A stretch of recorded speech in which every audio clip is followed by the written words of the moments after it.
மாபெரும் போராட்டம் தொடர் 1. தீமையின் தோற்றம். மாபெரும் போராட்ட புத்தகத்தில் அதிகாரம் 29 எடுக்கப்பட்டுள்ளது. தீமை எங்கிருந்து வந்தது? நல்லவர்களுக்கு ஏன் கெட்ட காரியங்கள் நடக்கின்றன? சன்மார்கனுக்கு ஏன் சங்கடங்கள் ஏற்படுகின்றன? நீதிமானுக்கு ஏன் துன்பங்கள் நிகழ்கின்றன? இப்படிப்பட்ட கேள்விகள்தான் எந்நாட்டவரும் எம் மதத்தினரும் சமுதாயத்தினரும் அரசியல்வாதிகளும் கூட கேட்கிற மிக முக்கிய கேள்விகளில் ஒன்றாக இருக்கிறது. நன்மைக்கும் தீமைக்கும் இடையே நடக்கும் மாபெரும் போராட்டம் பலவிதங்களில் இக்கேள்வியை சுற்றியே மையம் கொண்டுள்ளது. இந்த கேள்விகளே தலைமுறையாக தொடர்ந்து வந்திருக்கின்றன. ஆயினும் ஒன்று மட்டும் நிச்சயம், தேவன் பாவத்துக்கும் அநியாயத்துக்கும் தீமைக்கும் காரணகர்த்தா அல்ல. தீமையின் தோற்றத்துக்கான காரணங்களை நாம் முழுமையாக புரிந்து கொள்ள முடியாவிட்டாலும் அதன் ஆரம்பம் மற்றும் கடைசி முடிவை பற்றி போதுமான அளவு நம்மால் பரிசுத்த வேதாகமத்தில் தெரிந்து கொள்ள முடியும். தீமையை அல்லது பாவத்தை தேவன் எப்படி முடிவுக்கு கொண்டு வருகிறார் என்பதை நாம் புரிந்தால்தான் அவரது நீதியும் நற்குணமும் அளவில்லா அன்பும் நம் புத்திக்கு புலப்படும். தீமையின் தோற்றத்துக்கான காரணங்களை புரிந்து கொள்ள நம் சிந்தனையை ஒருமுகப்படுத்துவோம். பாவம் நுழைவதற்கு முன்பு இப்பிரபஞ்சத்தில் அன்பும் சமாதானமும் இசைவும் நிறைந்திருந்தது.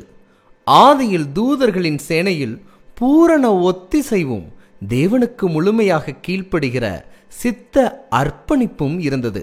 அப்படி செய்ய தேவதூதர்கள் ஒருபோதும் கட்டாயப்படுத்தப்படவில்லை. எல்லாம் இசைவாக சென்று கொண்டிருந்த நேரத்தில் அதை கெடுக்க, கலகம் செய்ய ஒரு தூதன் முற்பட்டான்.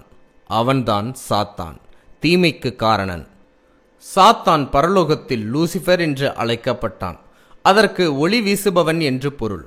உயர்ந்த பதவியில் இருக்கும் தூதர்களில் ஒருவனாகவும் தேவ பிரசன்னத்துக்கு மிகவும் நெருக்கமாகவும் காப்பாற்றுகிற கேரூப்களில் ஒருவனாகவும் அவன் இருந்தான். சுய உயர்வுக்கான ஆசை, பதவி உயர்வுக்கான ஆசை கொஞ்சம் கொஞ்சமாக அவனுடைய இதயத்தில் தலையெடுத்தது. மேலே மேலே அது உயர்வடைந்து தேவ சிங்காசனத்துக்கு அவருக்கு சரிக்கு சமமாக உட்கார அவன் விரும்பினான் என்று ஏசாயா 14 அதிகாரம் 6 முதல் 14 வாக்கியம் கூறுகிறது. தனது நிலையில் திருப்திப்படாமல் தேவனுடைய நிலையை அடைய தேவன் மீது அவன் பொறாமை கொண்டான்.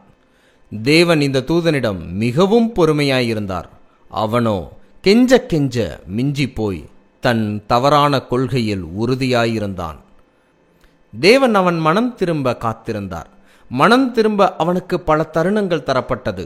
தேவனுடைய நீதியும் நற்குணமும் அன்பும் திரும்ப திரும்ப அவனுக்கு முன்பாக வைக்கப்பட்டது.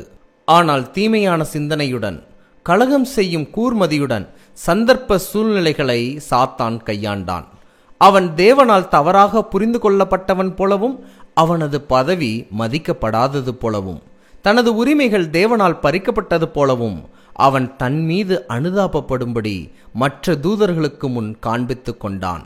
அவனுக்குள் இருந்த தீமையானது வளர்ந்து பகிரங்க கலகமாகும் வரை தேவன் அதை அனுமதித்திருந்தார். ஏன் தேவன் அவனை அனுமதித்தார் என்று கேட்பது இயல்புதான்.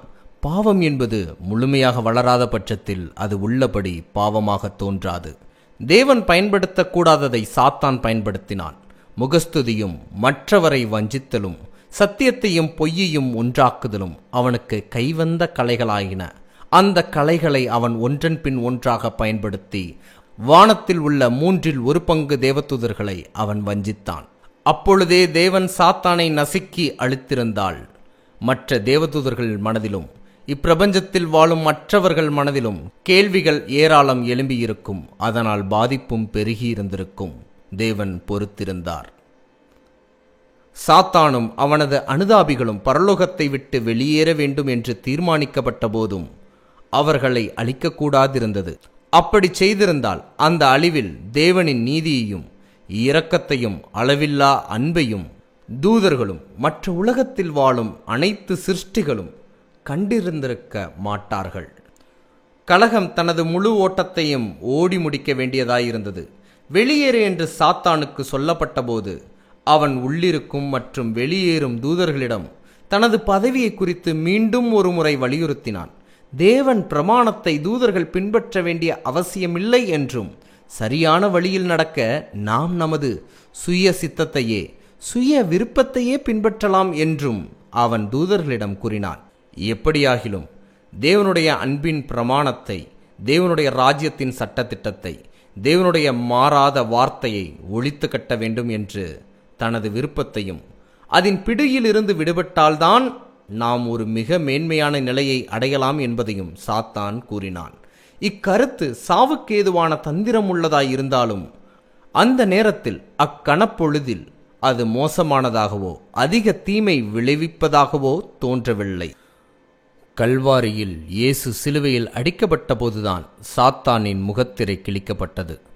அவனது துர்க்குணம் அண்ட சராசரத்துக்கும் வெட்ட வெளிச்சமாக காட்டப்பட்டது.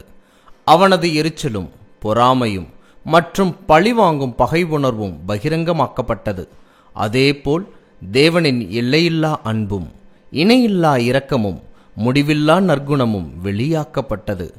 அன்பின் உச்சமும் பகை உணர்வின் ஆழமும், நன்மையின் உச்சமும் தீமையின் ஆழமும் எதிரெதிர் கோணத்தில் சிலுவைக்கு முன் விளங்கின. மனிதனை ரட்சிப்பதற்காக மட்டும் இயேசு இந்த உலகத்திற்கு வரவில்லை. அவர் அன்பின் குணத்தை வெளிப்படுத்தும் பிரமாணத்தை மேன்மைப்படுத்தவும், அது மாறாத்தன்மை உடையது என்பதை இப்பிரபஞ்சத்துக்கு காட்டவுமே அவர் வந்தார். பாவம் ஏன் ஆரம்பமானது, தீமை எப்படி உருவானது என்பதை நாம் முழுமையாக புரிந்து கொள்ள முடியாவிட்டாலும் பாவம் ஒரு நாள் அழிக்கப்படும், தீமைக்கு ஒரு நாள் முடிவு கட்டப்படும் என்பதை நாம் அறிய முடிகிறது. இடுக்கம் மறுபடியும் உண்டாகாது என்று நாகும் 1:9 கூறுகிறது. சாத்தானும் அவன் தூதர்களும் பாவமும் மனந்திரும்ப வாய்ப்பு கொடுத்தும் மறுத்த பாவிகளும் அழிக்கப்படும் போது தீமைக்கு முடிவு உண்டாகும். இடுக்கம் மறுபடியும் உண்டாகாது, தீமை மறுபடியும் உயிர் பெறாது என்ற வார்த்தையே நாம் மனதில் பதிக்க வேண்டிய அருமையான வாக்குத்தத்தமாய் இருக்கிறது. பொங்கி வழியும் தேவ அன்பு நம் உள்ளங்களை மாற்றவும் நம் எண்ணங்களை கட்டுப்படுத்தவும் நாம் அனுமதிப்போம். பகை உணர்வையும் பொறாமையையும் எரிச்சலையும் நம் வாழ்விலிருந்து அகற்றி போட தேவனுக்கு ஒப்பு கொடுப்போம்.